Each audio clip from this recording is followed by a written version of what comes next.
ಹರೇ ಕೃಷ್ಣ. ಇಂದು ಅಂಗಳದಲ್ಲಿ ಹರಡಿದಂತಹ ಅಂದರೆ ಮಳೆಗಾಲವಾದ್ದರಿಂದ ಮಳೆರಾಯನ ಆಗಮನಕ್ಕಾಗಿ ಕಾಯ್ತಕ್ಕಂಥ ಸಂದರ್ಭ. ಸಸ್ಯ ಪ್ರಪಂಚ ಮತ್ತು ನಾವುಗಳಿಗೂ ಕೂಡ ಮಳೆ ಬಂತು ಅಂದರೆ ಸಾಕು, ಇಡೀ ತುಂಬೆಲ್ಲ ಒಂದು ರೀತಿಯ ಕಂಪು. ಮೊದಲ ಮಳೆಯಂತೂ ಅದನ್ನು ವರ್ಣನೆ ಮಾಡಲಿಕ್ಕೆ ಪದಗಳು ಸಾಲದು. ಆ ಮಟ್ಟಿನ ತಲ್ಲಣವನ್ನು ಎಲ್ಲರಲ್ಲೂ ಬಿತ್ತಿ ಆ ಒಂದು ಕಂಪನ್ನು ಪಸರಿಸುವ ರೀತಿ ಇದೆಯಲ್ಲ, ಅದೊಂದು ಮನೋಜ್ಞವಾದಂತಹ ಸಂದರ್ಭ. ಮತ್ತು ಆ ಸಂಯೋಜಿತ ಸಂದರ್ಭವನ್ನು ಸಸ್ಯಗಳಲ್ಲಿ ಇರ್ತಕ್ಕಂಥ ಗೆಡ್ಡೆಗಳು, ಅಂದರೆ ಭೂಮಿಯೊಳಗೆ ಇರ್ತಕ್ಕಂಥ ಗೆಡ್ಡೆಗಳು, ಆ ಗಿಡಗಳಲ್ಲೆಲ್ಲ ಏನೂ ಚೇತುಹಾರಿ ಒಂದು ರೀತಿಯ ಚೇತರಿಕೆಯನ್ನು ಕಾಣಬಹುದು.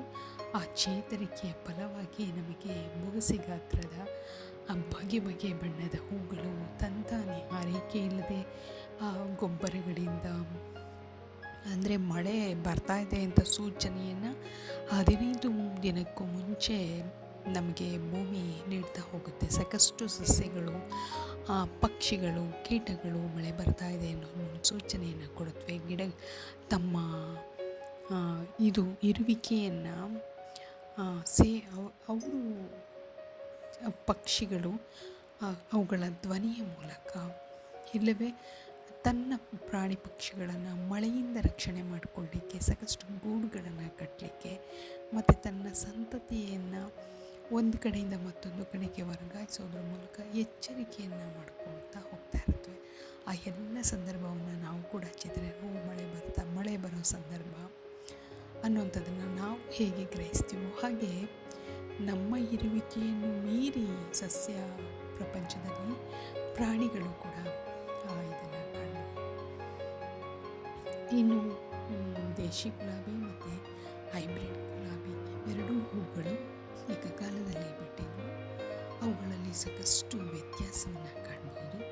ಹೈಬ್ರಿಡ್ ಗಿಡದ ಹೂವಿನ ತಾಜಾತನ ಮತ್ತು ದೇಶಿ ಗುಲಾಬಿಯ ತಾಜಾತನ ವಿಭಿನ್ನ ಆಗಿರೋದನ್ನು ಕಾಣ್ಬೋದು. ಈ ಬಗ್ಗೆ ಒಂದಷ್ಟು ವಿಡಿಯೋವನ್ನು ಒಂದೊಂದು ದಿನ ಕೊಡಲಿಕ್ಕೆ ಪ್ರಯತ್ನ ಮಾಡ್ತೇನೆ. ಆದರೆ ಹೈಬ್ರಿಡ್ ಗುಲಾಬಿ ಹೆಚ್ಚು ದಿನ ಉಳಿಯುತ್ತೆ, ಆದರೆ ದೇಶಿ ಗುಲಾಬಿ ತನ್ನ ಜೀವಿತಾವಧಿಯನ್ನು ಬೇಗ ಅದನ್ನು ಉಪಯೋಗಿಸ್ಕೊಳ್ಳಿ ಅನ್ನೋದನ್ನು ಮುನ್ಸೂಚನೆ ಕೊಡುವುದರ ಮೂಲಕ ಅದರ ಪಕಳೆಗಳೆಲ್ಲ ಬೇಗ ಬಿಟ್ಕೊಳ್ತಾ ಹೋಗುತ್ತೆ. ಆದರೆ ಹೈಬ್ರಿಡ್ ಗುಲಾಬಿ ಅದರ ಪಕಳೆಗಳನ್ನು ಬಿಡಿಸಿಕೊಳ್ಳದೆ ತನ್ನ ಜೀವಿತ ಅವಧಿಯ ಮುಗಿಯುವವರೆಗೂ, ನಿಷ್ಕ್ರಿಯವಾಗುವವರೆಗೂ ಅದು ಗಿಡದಲ್ಲೇ ಇರೋದನ್ನು ಕಾಣ್ಬೋದು. ಆದರೆ ದೇಶಿ ಗುಲಾಬಿ ನೆಟ್ಟಿನಲ್ಲಿ ಇರೋದಿಲ್ಲ, ಅದರ ಪಕಳೆಗಳೆಲ್ಲ ಬಿಚ್ಕೊಳ್ತಾ ಇರುತ್ತೆ. ಇವುಗಳೆರಡಲ್ಲೂ ಸಾಕಷ್ಟು ವಿಟಮಿನ್ ಗುಣಗಳಿರೋದ್ರಿಂದ ಇವುಗಳನ್ನು ನಾವು ಆರೋಗ್ಯ, ಅಂದರೆ ಅಂಗಳದಲ್ಲೇ ಬೆಳೆದದ್ದನ್ನು ನಾವು ರೋಸ್ ವಾಟರ್, ಹೀಗೆ ಹಲವು ಬಗೆಯ ರೀತಿಯಲ್ಲಿ ನಾವು ಗುಲಾಬಿ ಅಂದರೆ ಒಂದೇ ದಿನದ ಅದರ ಬದುಕು ಅಂತ ನಾವು ಅಂದ್ಕೋತೀವಿ. ಆದರೆ ಅದು ಮೊಗ್ಗಾಗಿ ಹರಳುವ ತನಕ ಅದರ ಅವಧಿ ವಿಸ್ತಾರವಾದದ್ದು. ಡೇಲಿಯ ಕೂಡ ಪ್ರಥಮ ಪುಷ್ಪ ಏಕಕಾಲದಲ್ಲಿ 2 ಮಗುಗಳು ಬಂದು 2 ಹೂಗಳನ್ನು ಕೊಟ್ಟಿದೆ ನನಗೆ. ಮಗುಗಳು ಕೂಡ ಸಾಕಷ್ಟಿವೆ. ಈ ಹೂವನ್ನು ನಾನು ನಿರೀಕ್ಷೆ ಮಾಡಿರಲಿಲ್ಲ. ನಾನು ಅಂಗಳದಲ್ಲಿ ಇದ್ದಿಂದ ಬೇರೆ ಬೇರೆ ಹೂಗಳೆಲ್ಲ, ಗೆಡ್ಡೆಗಳೆಲ್ಲ ನಾಶ ಆಗಿದೆ ಅನ್ಕೋತೀನಿ. ಇದು ಈಗ ನಾವು ಬಂದದ್ದನ್ನು ಸ್ವೀಕಾರ ಮಾಡಬೇಕು. ಆ ಕಾರಣಕ್ಕೆ ಡೇಲಿಯ 2-3 ಕಲರ್ ರೀತಿಯಲ್ಲಿ ಒಂದೇ ಗಿಡದಲ್ಲಿ 3-4 ಬಣ್ಣವನ್ನು ಹೊಂದಿರತಕ್ಕಂಥ ಇದನ್ನು ಆಕಸ್ಮಿಕವಾಗಿ ಯಾರದೋ ಅಂಗಳದಲ್ಲಿ ತಂದಿದ್ದೆ. ಅದು ಈಗ ನನ್ನ ಅಂಗಳದಲ್ಲಿ ಮೊದಲ ಬಾರಿ 2 ಹೂ ಹರಡಿರುವುದು ತುಂಬ ವಿಶೇಷವಾದ ಖುಷಿಯನ್ನು ಕೂಡ ತಂದುಕೊಟ್ಟಿದೆ. ಅದು ಹೇಗೆ ಆಗಿರಲಿ, ಮೊದಲು ಬಿಟ್ಟ ಹೂವಿನ ಒಂದು ಆ ಬರುವಿಕೆ ಮತ್ತು ಅದನ್ನು ಕಾಯುವುದು, ಯಾವಾಗ ಹರಳುತ್ತೆ ಅನ್ನೋದೆಲ್ಲ ಒಂದು ರೀತಿ ಖುಷಿಯನ್ನು ಕೊಡುವಂಥದ್ದು. ಇಂದು ಅಂಗಳದಲ್ಲೆಲ್ಲ ಸಾಕಷ್ಟು ಬಣ್ಣ ಬಣ್ಣದ ಹೂಗಳು ಹರಡಿದ್ದು ವಿಶೇಷ ಆಗಿತ್ತು. ತುಂಬ ಖುಷಿ ಕೊಟ್ಟಂತಹ ಡೇಲಿಯಾಗಿ ನಾನು ನೆನೆಸುತ್ತಾ ಅಂಗಳಕ್ಕೆ ಬಂದಂತಹ ಡೇಲಿಯ ಇದು ಪೂಜೆಗೂ ಕೂಡ ಬಿಡಿಸ್ಬೇಕು. ಯಾಕಂದರೆ ಇವತ್ತು ಬಿಟ್ಟರೆ ಇನ್ನು ನಾಳೆಗೆ ಅದರ ತಾಜಾತನ ಹೊರಟೋಗ್ಬಿಡುತ್ತೆ ಅನ್ನೋ ಕಾರಣಕ್ಕೆ. ಮತ್ತು ರೈನ್ ಲಿಲಿ ಕೂಡ ಪ್ರತಿ ವರ್ಷ ತುಂಬ ಹೂ ಬಿಡ್ತಾಯಿತ್ತು. ಈ ವರ್ಷ ಹೆಚ್ಚಿನ ರೈನ್ ಲಿಲಿಯನ್ನು ನಾನು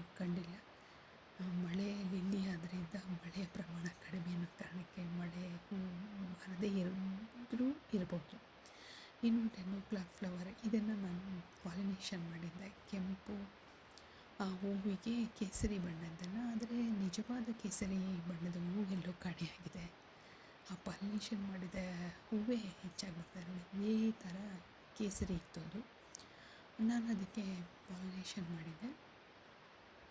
ಈಗ ನನಗೆ ಈ ಕೆಂಪು ಹೂವಿಗೆ ಕೇಸರಿ ಬಣ್ಣದ ಒಂದಷ್ಟು ಗುಣಗಳು ಬರಬೇಕು ಅಂತೇಳಿ ಮಾಡ್ತಾಯಿದ್ದೀನಿ. ನೋಡಬೇಕು ಅದು ಹೇಗಾಗುತ್ತೆ ಅಂತ. ಆದರೆ ಸೂಕ್ಷ್ಮವಾಗಿ ಗಮನಿಸಿ ಅದನ್ನು ನೋಡಿ ಮಾಡಲಿಕ್ಕಾಗ್ತಾ ಇಲ್ಲ. ಅದು ಮಾಡಿದರೆ ಇದಕ್ಕೆ ಮುಂಚೆನೇ ನಾನು ಹೂ ಪಡಿಬೋದಿತ್ತು. ಸಾಕಷ್ಟು ಹೂಗಳಿರೋದ್ರಿಂದ ನನ್ನ ಆಸಕ್ತಿ ಬೇರೆ ಬೇರೆ ಕಡೆಗೆ ಹೋಗೋದ್ರಿಂದ ನೋಡಿ ತುಂಬ ಚಂದದ ಯಾವತ್ತೂ ಮಾಡಿದ ಪಾಲಿನೇಷನ್ನು ಯಾವಾಗಲೂ ಹರಡಿದಾಗ ಖುಷಿ ಕೊಡುತ್ತೆ, ತುಂಬ ಖುಷಿ ಆಗುತ್ತೆ ನನಗೆ ಈ ಗಿಡವನ್ನು ನೋಡಿದಾಗ. ಈಗ ಸಾಕಷ್ಟು ಪಾಲಿನೇಷನ್ ಮಾಡೋ ಕಡೆ ನನ್ನ ಮನಸ್ಸು ಹೋಗಿರೋದನ್ನು ಕಾಣ್ಬೋದು. ಆ ಮಿಶ್ರ ಬಣ್ಣದ ಎಲ್ಲೂ ಗಿಡದಲ್ಲಿ ತರೋದಕ್ಕಿಂತ ನಾನೇ ಅಂಗಳದಲ್ಲಿ ಮಾಡ್ತೀನಲ್ಲ, ಅದೊಂದು ತುಂಬ ಖುಷಿ. ಇದು ಬದನೆ ತಂತಾನೆ ಅಂಗಳದಲ್ಲಿ ಹುಟ್ಟಿದ್ದು. ಆ ಪಾಟ್ನಲ್ಲಿ ಇದ್ದಂತಹ ಗುಲಾಬಿ ಗಿಡ ತನ್ನ ಜೀವಿತಾವಧಿಯನ್ನು ಕಳ್ಕೊಂಡ್ಬಿಡ್ತು. ಕೆಲವೊಂದು ಕಾರಣಗಳಿಂದ ಅದನ್ನು ಪೋಷಣೆ ಮಾಡುವಲ್ಲಿ ನಾನು ಸೋತೆ. ಹಾಗಾಗಿ ಆ ಅಂಗಳದಲ್ಲಿ ಬದನೆ ಬಂದಿದೆ. ಇನ್ನು ಸಾಲು ಸಾಲು ಅಗಸೆ ಆಗಲದ ಹೂಗಳು, ಗಂಡು ಹೂಗಳೇ ಹೆಚ್ಚಾಗಿವೆ ನೋಡಿ. ಇಂದು ಡೇಲಿಯಾವನ್ನು ಪೂಜೆಗೆ ಬಿಡಿಸ್ಕೊಂಡೆ. ಅಂದರೆ ತುಂಬ ಚಂದವಾಗಿ ಹರಳಿದರೆ ಅದನ್ನು ಬಳಸ್ಕೊಳ್ಳೋದು ಒಳ್ಳೆಯದು ಅಂತ. ಇದಾಗಿತ್ತು ಹಿಂದಿನ ವಿಶೇಷ. ವಂದನೆಗಳು.